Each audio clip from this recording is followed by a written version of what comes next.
말씀은 누가복음 24장 21절부터 35절의 말씀입니다. 우리는 이 사람이 이스라엘을 속량할 자라고 바랐노라. 이뿐 아니라 이 일이 일어난 지가 사흘째요. 또한 우리 중에 어떤 여자들이 우리로 놀라게 하였으니 이는 그들이 새벽에 무덤에 갔다가 그의 시체는 보지 못하고 와서 그가 살아나셨다 하는 천사들의 나타남을 보았다 함이라. 또 우리와 함께 한 자 중에 두어 사람이 무덤에 가 과연 여자들이 말한 바와 같음을 보았으나 예수는 보지 못하였느니라. 미련하고 선지자들이 말한 모든 것을 마음에 더디 믿는 자들이여, 그리스도가 이런 고난을 받고 자기의 영광에 들어가야 할 것이 아니냐. 이에 모세와 모든 선지자의 글로 시작하여 모든 성경에 쓴 바 자기에 관한 것을 자세히 설명하시니라. 그들이 가는 마을에 가까이 가매 예수는 더 가려 하는 것 같이 하시니 그들이 강권하여 이르되, 우리와 함께 유하사이다. 때가 저물어 가고 날이 이미 기울었나이다. 이에 그들과 함께 유하러 들어가시니라. 그들과 함께 음식 잡수실 때에 떡을 가지사 축사하시고 떼어 그들에게 주시니 그들의 눈이 밝아져 그인 줄 알아보더니 예수는 그들에게 보이지 아니하시는지라. 그들이 서로 말하되, 길에서 우리에게 말씀하시고 우리에게 성경을 풀어주실 때에 우리 속에서 마음이 뜨겁지 아니하더냐?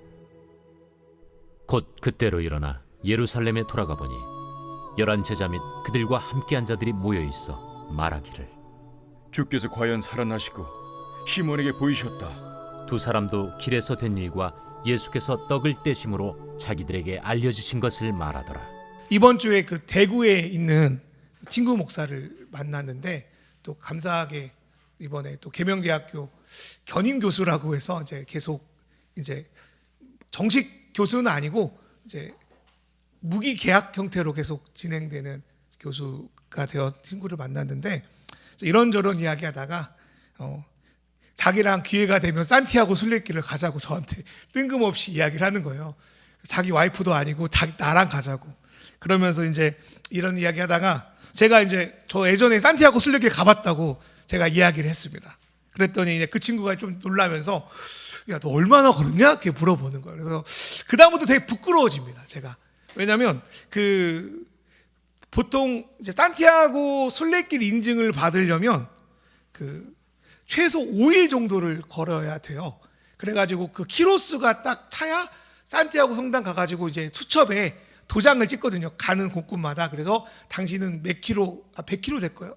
100킬로 이상을 걸으셨으니 이제 산티아고 순례자의 그 도장을 찍어줍니다. 근데 이제 저는 3일을 걸었거든요. 이제 원래는 5일을 걸리다가, 야, 스페인 갔는데 그 산티아고 순례길만 걷다가 끝날 수 없다. 그래가지고 이제 합의를 해서 딱 3일만 걷게 됐거든요. 저는 분명히 산티아고 순례길을 걸었는데, 그리고 마지막 종착지 산티아고 대성당에 들어가서 거기 누워봤어요. 거기 그 땅바닥에 다들 눕더라고요. 힘들다고. 나도 힘 안 든 건 아니었거든요. 그래서 누웠어요. 그리고 남들 다 찍는 인증 사진도 찍었어요. 그러면 저는 산티아고 순례길을 다녀온 걸까요? 안 갔다 온 걸까요? 갔다 왔는데 또 갔다 왔다고 하긴 조금 뭐라고 할까요? 좀 부끄럽기도 하고, 인증 도장도 없고 애매한 그 포맷을 가지고 있습니다. 또 비슷한 이야기인데요. 제가 이제 그 당시 스페인에 갔다 와서 지금도 후회가 되는 것이, 무리가 되더라도 바르셀로나를 갈 걸 그랬나 보다라는 생각입니다. 세비야하고 바르셀로나를 고민하다가 세비야가 돈이 좀 덜 들어가서 바르셀로나를 포기했거든요. 근데 이제 지금 계속 후회해요. 이제 아까 그 대구에 있는 목사님이, 야, 스페인 가면 산티아고 걷고 무조건 바르셀로나 가야 된다고. 바르셀로나를 가서 그 가우디가 설계한 그 파그라다 파밀리아 대성당 있잖아요. 유명한 성당. 이상하게 생긴, 그런 너무 멋지게 생긴 그 성당을 꼭 봐야겠다고 이야기하더라고요. 만약에 제가 바르셀로나를 갔으면 뭐 인생 가운데 스페인 한 번 더 가고 싶다라는 마음은 없었을 것 같아요.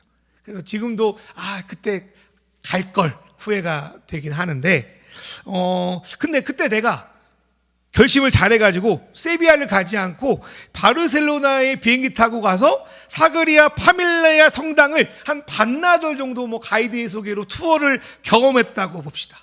그러면 그 몇 시간의 시간을 내가 그 성당을 봤다고 해서 내가 그 성당을 제대로 알 수 있다고 할 수 있을까요?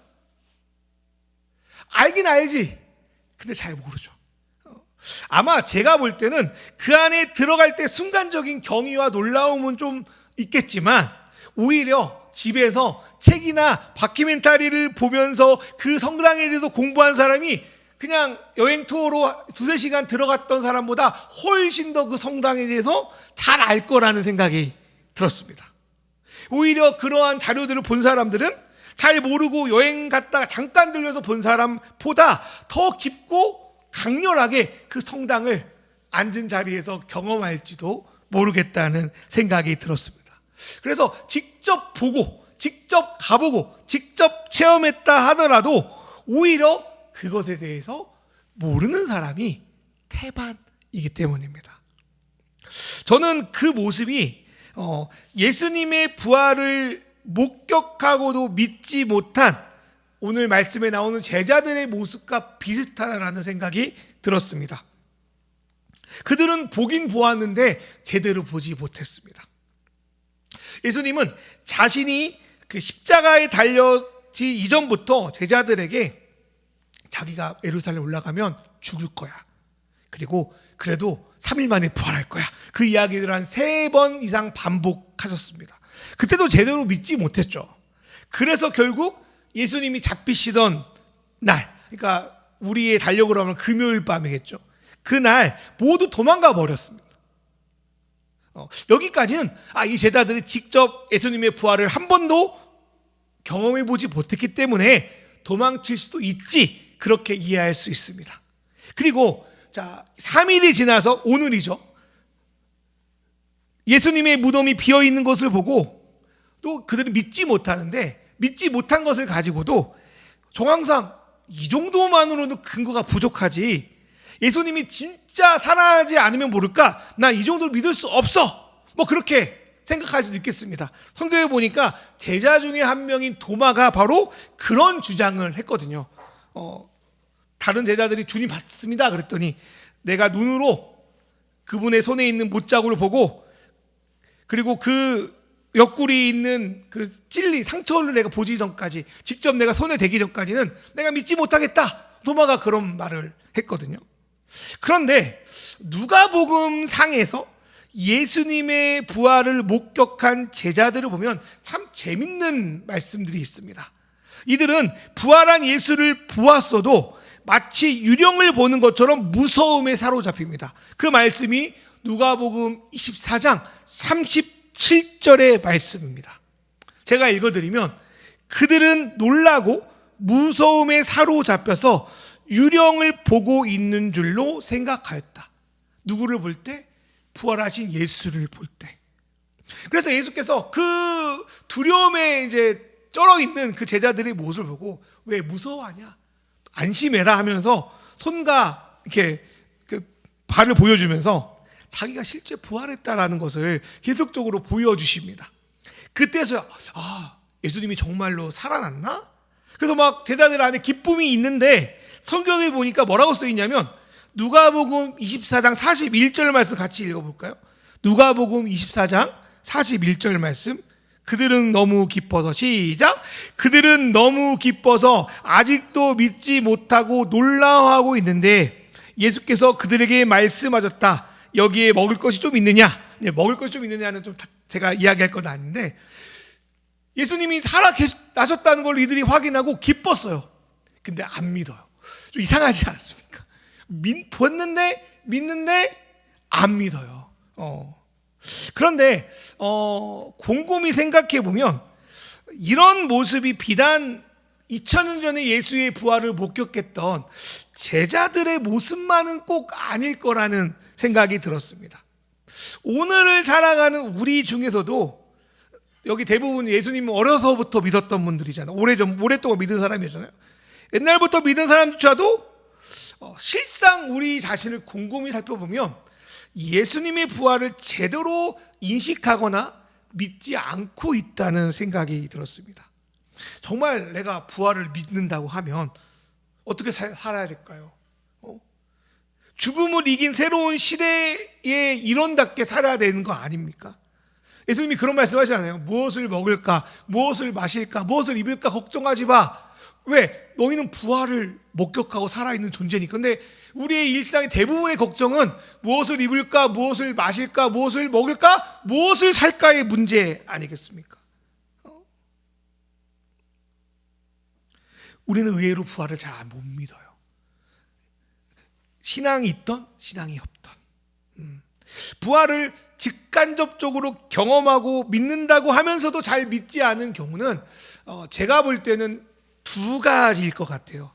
첫 번째로 부활의 의미와 목적을 잘 몰라서 잘 못 믿었습니다. 못 믿습니다. 그냥 죽은 사람이 살아난 거 아니야? 그 정도로 믿으면 부활을 제대로 못 믿겠죠. 잘 모르면 좋은 유적지, 바르셀로나를 가도 유적지를 제대로 경험하고 보지 못하는 것처럼 부활에 대한 이야기를 교회 안에서 많이 들었어도 부활을 잘 모르기도 하고 믿지도 못합니다. 두 번째로 부활을 믿기 어려운 것은 부활 자체를 거부하기 때문에, 다른 말 믿기 싫어하기 때문입니다.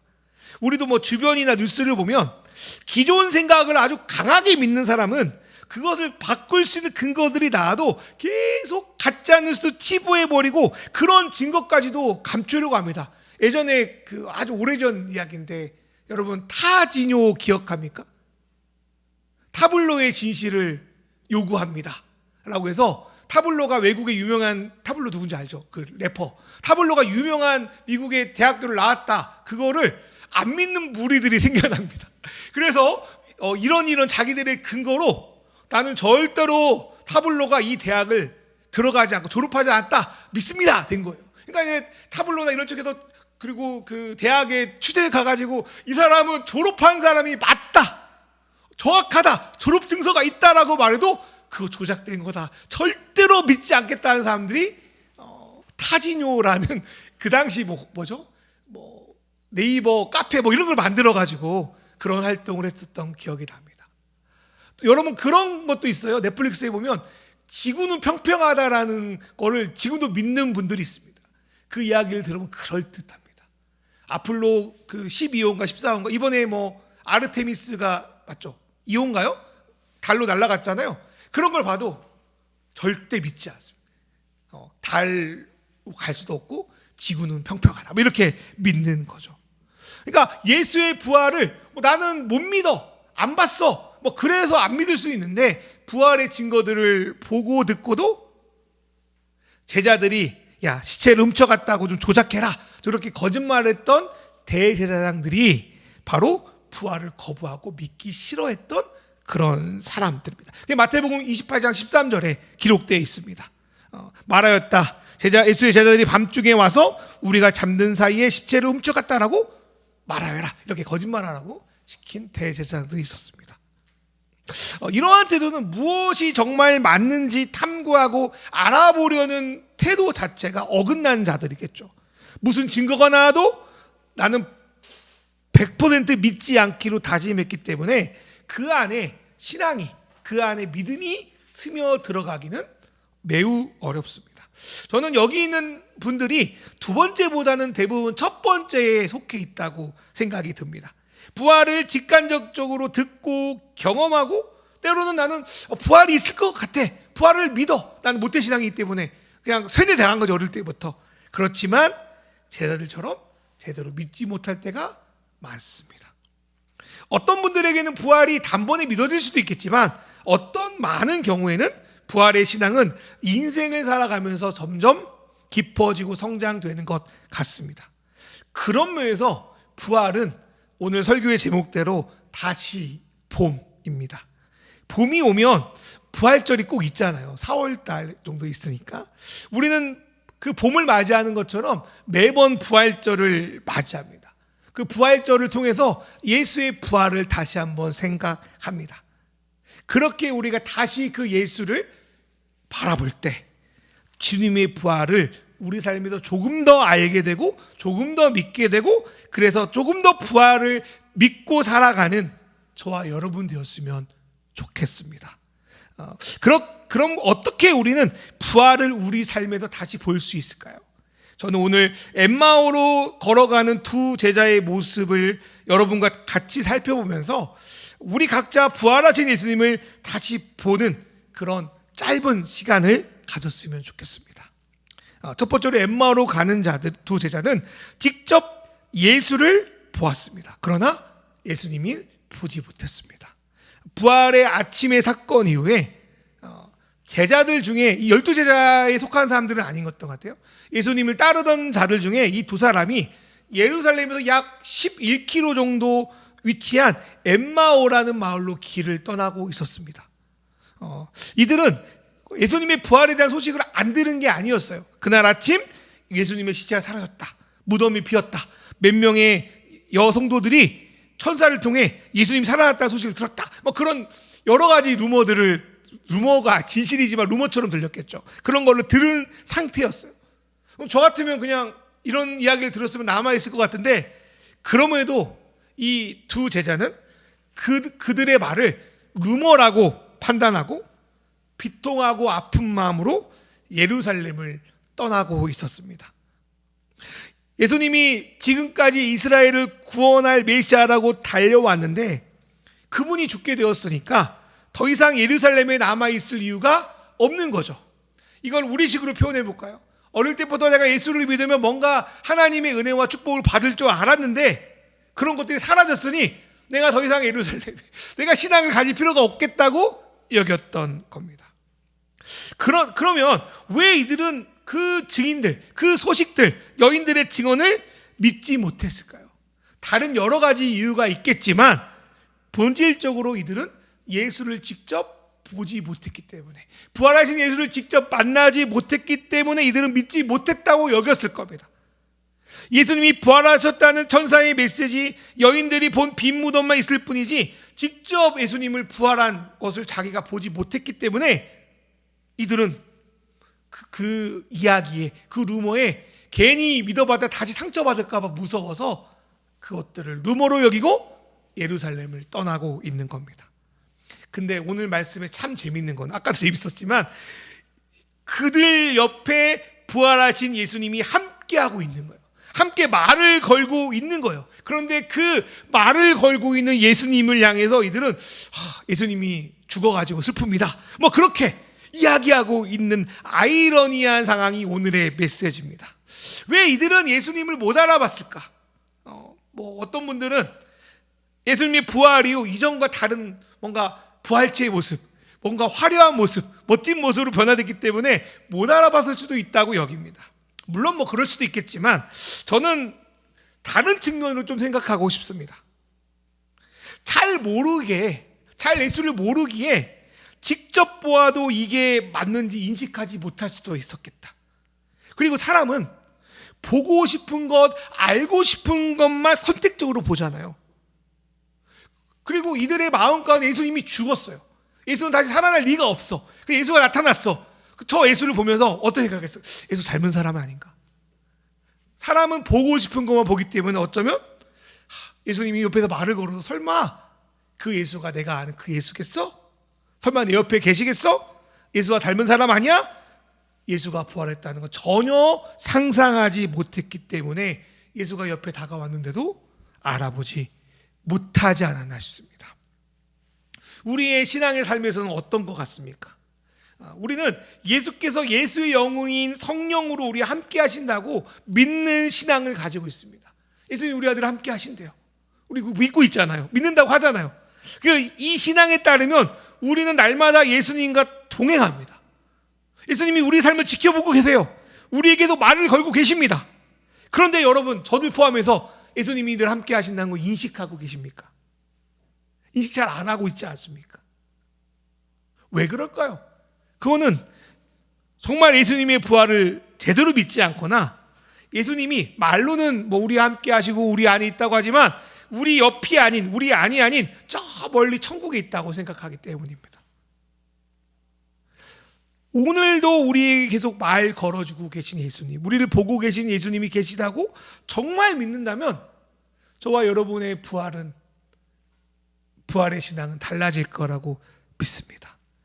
예수님이 계시지만 보지 못하는 제자들, 예수님이 우리 안에 있다고 말은 하지만 예수님이 우리와 함께하지 않는다고 생각하는 우리들, 저는 여러분이 제가 우리 안에 말을 걸어주고 계시는 예수님을 믿음으로 바라보는 저와 여러분 됐으면 좋겠습니다. 두 번째로 이들은 성경 안에서 부활을 배우기 시작합니다. 예수를 보는 것은 주님이 내게 말을 걸어주신다, 내 옆에 있다라는 것을 믿는 것뿐 아니라 우리의 생각, 우리의 사고 안에 부활이 어떤 의미인지를 배우고 깨닫는 것으로 이어져야 합니다. 24절 말씀을 보면 예수님은 예수님에 대한 부활에 대한 소식을 듣고 심지어 예수님이 옆에 있음에도 알아차리지 못하는 자들에게 뭐라고 말씀하시냐면 25절에 너희는 참 어리석고 믿음이 더디다고 말씀하십니다. 그러면서 예수님이 새롭게 가르치는 것을 그 다음 말씀 보니까 성경이 예수님에 대해서 말해 놓은 것, 예언해 놓은 것을 새로운 관점으로 설명하시는 거였습니다. 누가복음 24장 27절에 나오는 그 성경, 이 성경은 우리가 현재 보는 성경이 아니고 구약 성경만을 의미합니다. 여기 나오는 모세는 모세 오경을 의미하는 것일 거고, 모든 예언자로부터 시작하는 그 예언자는 우리가 흔히 아는 선지서를 말하는 겁니다. 구약의 성경을 말하는 거죠. 그리고 예수님의 그 성경 속에서 자기에 대한 예언을 써놓은 말씀을 일일이 지목하시면서 제자들이, 엠마오로 가는 두 제자들이 새롭게 예수의 부활을 알 수 있도록 가르쳐 주십니다.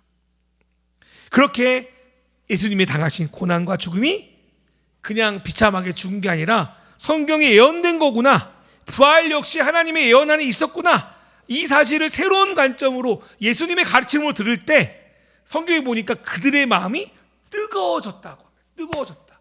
여기서 뜨거워졌다는 것은 예수의 죽음으로 인해서 절망과 두려움으로 냉랭해졌던, 차갑게 굳어졌던 그들의 마음이 다시금 활력을 찾았다, 소망을 찾았다는 것을 의미합니다. 예수님의 부활의 소식을 듣고 직접 예수를 만나서 이야기하는데도 좀처럼 풀리지 않던 그들의 마음이 예수님이 새롭게 풀어주신 말씀을 듣고 뜨거워졌다는, 이런 말씀의 결론은 야, 성경 읽어, 말씀 읽어, 그럴 수도 있겠지만 저는 그렇게 보고 싶지는 않습니다. 그럼 여기서 1세기 유대 사회의 유대인들이 성경의 말씀을 깨닫는 것이 어떤 의미인지를 생각해 보면 좋겠어요. 여러분 예전에 학원 가거나 예전에 학습지 선전할 때 수학의 바이블 해가지고 이렇게 무슨 책을 선전하잖아요. 바이블이라는 의미는 원래는 문서라는 의미인데, 우리 안에 바이블은 믿지 않는 사람들도 기초, 기본, 토대, 이런 의미를 갖고 있습니다. 마찬가지로 1세기 유대 사회에서 그들의 모든 삶과 사고를 구성하고 있는 기초였던 것은 성경이었습니다. 여기서 기초는 베이직을 말하는 게 아니라 파운데이션, 토대를 의미합니다. 성경적인 그 사고, 그 유대의 사고 속에서 예수님의 오심과 죽음, 부활을 설명하니까 이들의 마음이 뜨거워진 거예요. 그럼 반대로 성경에 대한 기초가 전혀 없는 분들한테 성경이 말하니까 당신은 죄인입니다, 성경이 말하니까 예수가 부활했습니다 말하면 성경과 다른 사고를 갖고 있는 사람들이 그 마음이 뜨거워질까요? 그렇지 않죠. 1세기 유대인들에게는 성경을 가지고 이야기해야 마음이 뜨거워지는 거예요. 그러니까 저는 이 말씀을 성경 읽거나 단순히 아니라 내 생각과 내 토대 위에 예수께서 그 죽음이 뭔지, 그 부활이 뭔지를 말씀했다고 생각합니다. 우리의 사고 속에서, 우리의 토대 안에서 예수님과 부활이 어떤 의미인지를 우리는 발견하고 배워야 합니다. 사람마다 사고와 생각과 문화가 다르니 나에게 있어서 복음이 뭔지, 예수의 부활이 기독교인뿐 아니라 오늘의 나에게 어떤 의미인지를 가르쳐주는 것, 배우는 것, 깨닫는 것, 그게 부활을 제대로 이해하고 예수를 보는 방법입니다. 만약 매번 고난주간, 부활절, 성탄절을 보내고 성경의 말씀을 읽고 말씀을 듣는다고 해도 그 내용이 나의 생각, 나의 사고 안에서 이해되고 풀어지지 않으면, 내 사고의 틀 안에서 해석되지 않으면 우리는 엠마오의 두 제자처럼 우리의 마음도 다시 풀어지지도 않을 뿐더러 말씀을 들어도 신앙생활에도 계속 냉랭한 그 마음 상태로 살아가게 될지도 모르겠습니다. 저는 여러분과 여러분의 생각을 구성하고 있는 기초 속에서, 토대 속에서 하나님의 말씀이 선포되고 해석되길 소망합니다. 일방적인 이야기가 아니라 묻고 대화하고 나누면서 주님이 그때도 지금도 우리를 구성하고 있는 생각과 상황 속에서 자신의 고난이, 자신의 죽음이, 자신의 부활이 무슨 의미인지, 그게 너에게 어떤 의미인지 알려주고 싶어 하시는가를 보게 됩니다. 그렇게 2000년 전 두 제자를 넘어 다른 사람도 아닌 바로 나에게 부활이 어떤 의미인지를 알게 되면 부활은 다시 우리의 마음에 얼어붙은 냉랭함을 풀어내고 우리의 마음을 다시 활력 있게 만들고 진정 우리가 이 땅을 살아갈 이유이자 소망, 힘을 발견하게 될 줄 믿습니다. 그렇게 부활을 여러분의 사고 안에 알아가는 저와 여러분 됐으면 좋겠습니다. 세 번째로 이들은 예배와 교제 속에 예수님을 드디어 발견합니다. 예수님을 인식하고 우리의 기초 토대 안에 예수님을 심고 나면 그 다음에 나오는 건 우리의 예배와 교제 가운데 예수를 발견해야 합니다. 29절의 말씀을 보니까 읽어볼게요. 그러자 그들은 예수를 만류하여 말하였다. 저녁 때가 되고 날이 이미 저물렀으니 우리 집에 묵으십시오. 예수께서 그들의 집에 묵으려고 들어가셨다. 이 말씀을 보니까 말씀을 통해 부활의 의미를 깨닫고 이들의 마음이 불타올랐지만 아직은 이들은 옆에서 대화를 나누고 있는 분이 예수인 것을 못 알아봅니다. 이들 안에 아직 부활하신 예수를 다시 보는 게 안 되고 있는 상황이에요. 그러는 중에 이제 밤이 저물러서 이제 그 당시에는 우리처럼 전기가 없었기 때문에 저녁이 되면 이제 방으로 들어가야 됐잖아요. 그래서 이제 그 상황에서 부부로 추정되는 이 두 제자가 예수님을 자기의 집으로 초대해서 하룻밤을 보낼 수 있게 됩니다. 잠을 자기 전에 저녁밥을 이제 먹어야 될 거 아닙니까? 그래서 이제 식사를 준비하고 같이 빵을 먹으려고 하는데 주인도 아닌 손님이신 예수님이 갑자기 빵을 들고 하나님께 기도를 합니다. 이거 원래 주인이 해야 되는 거거든요.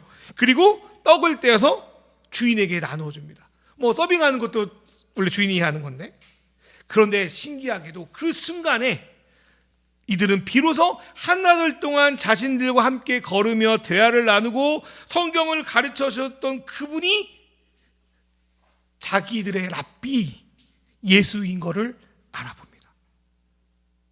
누가복음 24, 31절에 이렇게 써 있죠. 그제서야 이들의 눈이 열려서 예수를 알아보았다. 그러나 한순간에 예수는 그들 눈에서 사라졌다. 이들이 예수를 어떻게 바라봤는지 구체적으로 써 있지는 않습니다. 그 당시 선생님이라고 하는 사람 중에 제자들을 위해서 음식을 서빙해 주는 사람이 없었기에 알아봤을 수도 있겠습니다. 또한 예수님이 죽기 전에 제자들과 나누었던 그 성찬의 장면이 순간 오버랩 되었을 수도 있겠습니다. 중요한 건 예수님이 손님이면서 주인처럼, 스승이면서 하인처럼 그 떡을 나누는 순간 그들이 마침내 예수를 알아봅니다. 오늘 우리가 이제 예배 중간에 성찬식을 할 텐데요. 이 떡을 나누는 순간은 예수님의 몸과 피를 나눈 성찬 예배를 드리는 순간입니다. 그리고 믿는 이들이 사랑의 식사를 나누는 교제의 시간이기도 합니다. 아니면 더 나아가서 우리가 우리 만나는 사람들과 교제하고 일하고 대화하는 일상의 순간일 수도 있겠습니다. 그 예배와 교제의 순간 속에서 이 제자들은 예수를 바라봅니다. 예수를 알아차립니다. 다른 이들과 사랑하고 섬기는 그 식사의 교제의 순간 그 가운데서 예수의 사랑을 발견합니다. 그 순간 보고도 예수를 알아보지 못했던 이들이 드디어 예수를 예수로 알아봅니다. 그 찰나의 순간. 그리고 그때 이들이 본 예수는 하나님 나라를 꿈꾸다가 비참하게 실패하고 사라진 분이 아니고 성경의 예언대로 죽음을 이기고 부활로서 새로운 시대를 여신 메시아 하나님의 아들이었습니다. 매우 짧은 시간이었는데, 그 순간이었는데 예수를 이미 죽으셨던 착한 선생님, 그런 추억거리 예수가 아니라 부활하신 하나님의 아들 예수로 봤을 때 그들은 위협과 죽음이 도사리고 있는 예루살렘으로 돌아갈 수 있었습니다. 말씀을 마무리하려고 합니다. 우리는 신앙생활하면서 인생을 살아가면서 예수님을 보는 그 찰나의 순간들이 있습니다. 여러분 생각해 보세요. 여러분 그런 순간들이 있었는지.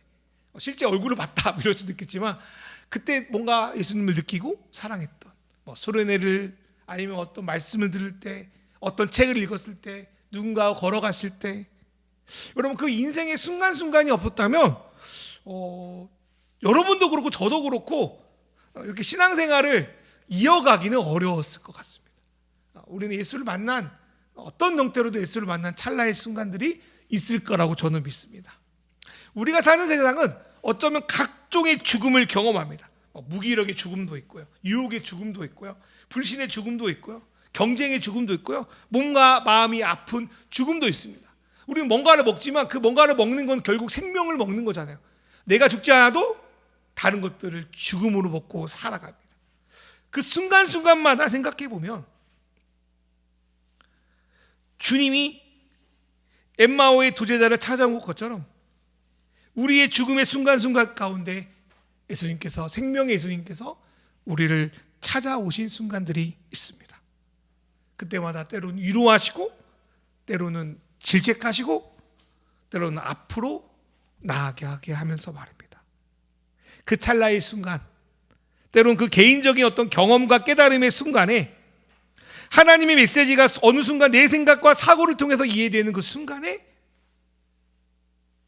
혹은 예배하거나 누군가를 만나 교제하는 그 자리에서 우리는 예수님의 메시지를 깨닫거나 예수님의 사랑을 발견하거나 그분의 얼굴을 바라봅니다.